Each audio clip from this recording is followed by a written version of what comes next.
Hello, Professor. My name is Kamodini, and today I'm presenting my Lab 9, which builds a multi-client server using non-blocking internet domain sockets, a setup from the message queue-based server in Lab 8. This time, the server handles 3 clients over real TCP-style sockets, with each client serviced by its own dedicated receive thread, and communication is fully asynchronous instead of synchronous. So let's get started with demonstrating the work. All right, so in my lab directory, I have a couple of files: the make file, client.cpp, server.cpp, and two start client.sh and stop client.sh files. So the server listens on 127.0.0.1 on a port given from the command line. For example, .server 1153. So 3 clients connect using dot hash start client.sh 1153, staggered 1 second apart. Once connected, each client immediately starts streaming text to the server every second without waiting to be told to. That's the key difference from Lab 8, where the server had to explicitly request data from the client. So now let me walk through the design. So the server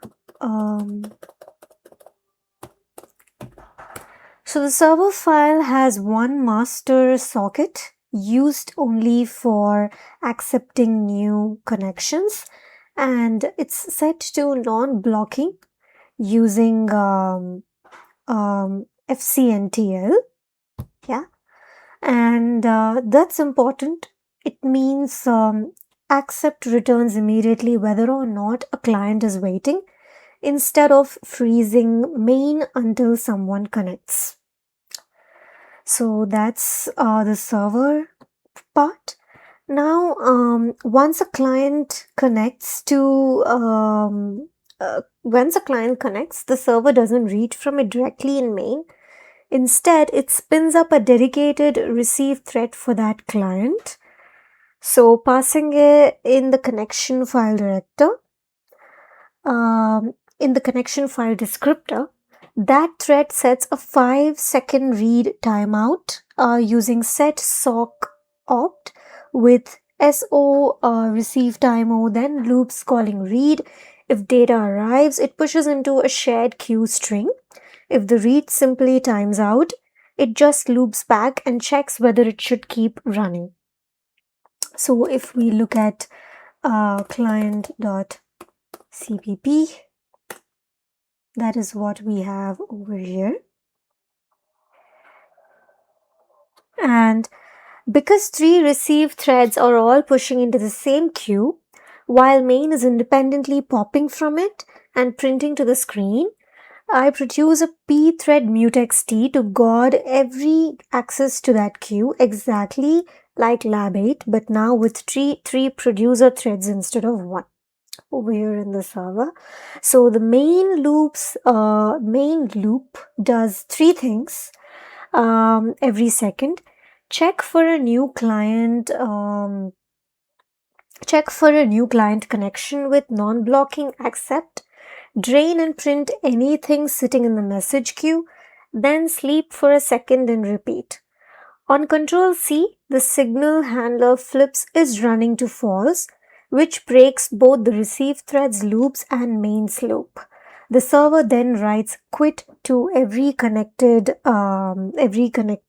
client, joins all 3 threads, closes every socket, and then it exits. Now let me build everything first. So I start off by changing the permissions of my files. So client.sh and stop client.sh, and then I make them all.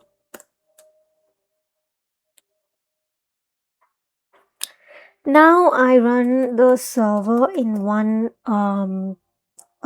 terminal. So I start the server like this, let's say 1153. Now in the second terminal, I start the client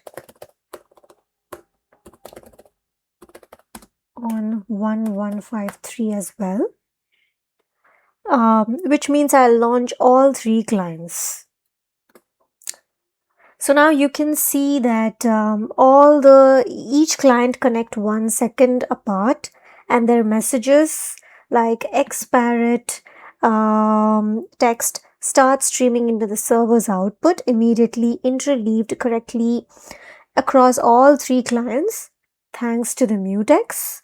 Then back on the server terminal, Control C, if I press Control C, it triggers the server quitting, sending quit to all the clients, followed by server shutdown complete. And on the client side, it prints each one with stopping and exits cleanly. So it has been exited finally. So a challenge that I faced while doing this while doing this lab is the trickiest part was getting the non-blocking accept loop right, specifically making sure it never accidentally blocked main. So by default, accept blocks until a client shows up, which would completely defeat the purpose of this design. If main got stuck waiting on accept, it could never drain the message queue or respond to shutdown in a timely way. I had to explicitly set the master socket to non-blocking with fcntl master fd fset fl flags pipe on block before calling listen. But that introduced a new problem. Once non-blocking accept returns -1, immediately if no one's connecting, and that's not actually an error, its expected behavior signaled through error number being E would block or E again. My first version treated every -1 return as a real failure.